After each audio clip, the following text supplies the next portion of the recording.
Oliver Busenhart is from Overland Park and is a major of political science. Please welcome Oliver to the stage.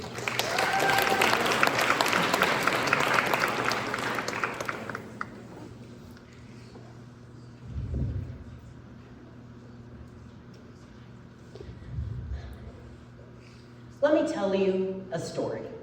The story of how I was almost late to this very speech competition, all because I was stuck in the drive-thru at Wendy's, and I really wanted a Baconator. Why, you may ask? Well, I hauled myself over to Wendy's on National, drove up to the ordering window, and what greeted me was a robotic, soulless, inhumane voice. It went, "Hello, what would you like to order?"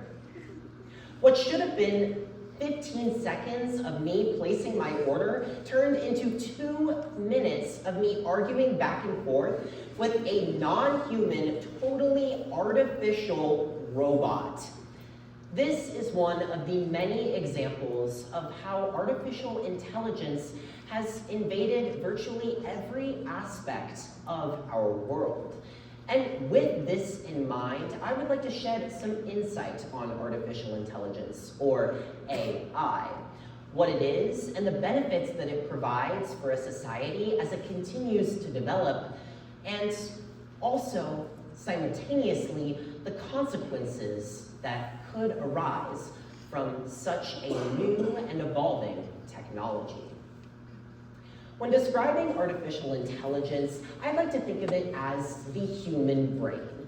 It is very similar in which the human brain takes in information, processes that information, and is able to come up with new data and ideas based off of that original thing that it processes. And AI is much the same way. Think of it as a machine that is able to take a small data subpoint and reuse it and reproduce it and create new data from it, simply from just a tiny seed of an idea. No, this isn't 2001's A Space Odyssey, this is real life.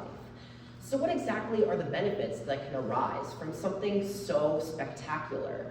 Well, according to Kennedy et al. From the Pew Research Center in 2025, one of the major benefits of AI is just how widespread it actually is.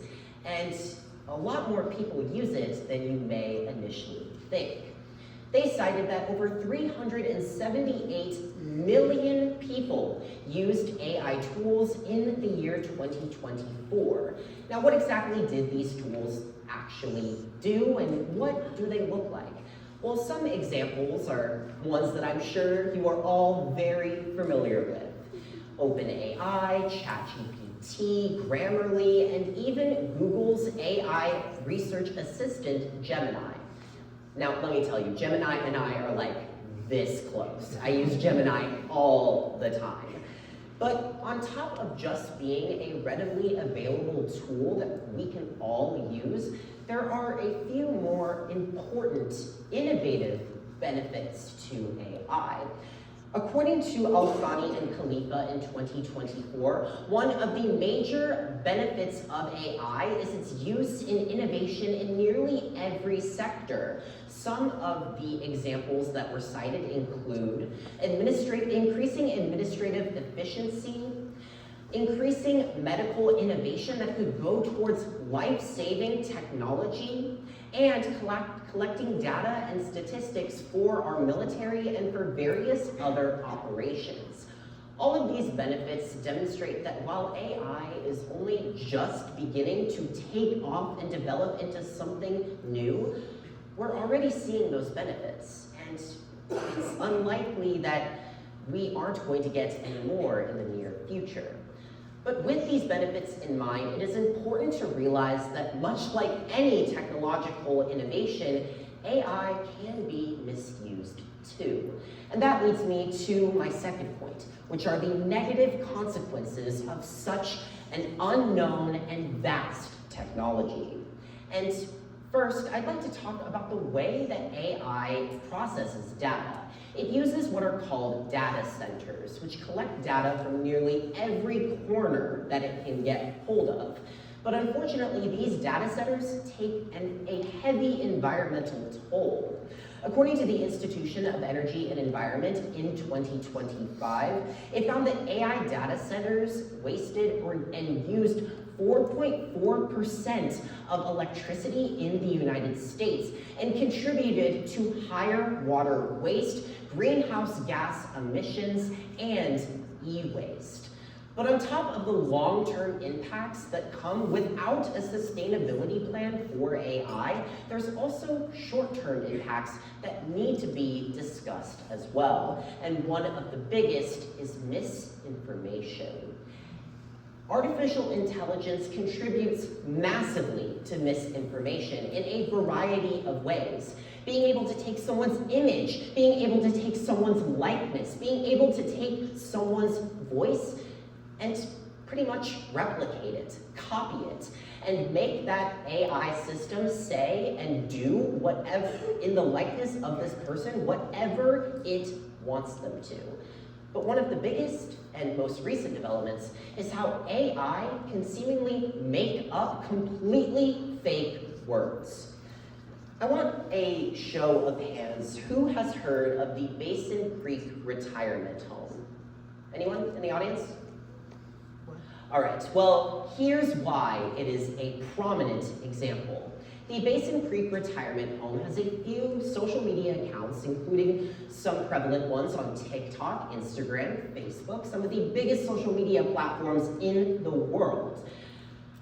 The content of the Basin Creek Retirement Home is these elderly people in a retirement home being interviewed and asked about their lives, about their youth, and any advice that they have for future generations out there. One of the biggest examples reported on by Ashley Vega on November 5th from People was on Halloween. A video was taken of an elderly woman named Martha in her Halloween costume. She had little McCormick spices taped to her sweater. It was so sweet. And she was asked, well, what are you supposed to be? And Martha replied, I'm a spice girl. Sitting at 15 million views as of November 5th, and the amount only continues to grow, well, it's safe to say that this has gone pretty mega. And I just checked Instagram the other day, it's sitting at like 20 million views as well. But the plot twist is that Martha, her spices, her costume, the retirement home in which she is in, fake, all of it. All of it artificially generated, a world completely made up by AI. And me and millions of others had to take a second, no, even a third glance just to make sure that what we were seeing was actually reality or not. AI misinformation poses existential risks. And this was outlined by Karas of the Journal of Science and Tech in 2024. And these risks will only continue to grow as AI developments increase and AI gets more and more realistic. So who will it fool next? What are the millions of people that could be fooled by something that we can't even fully comprehend?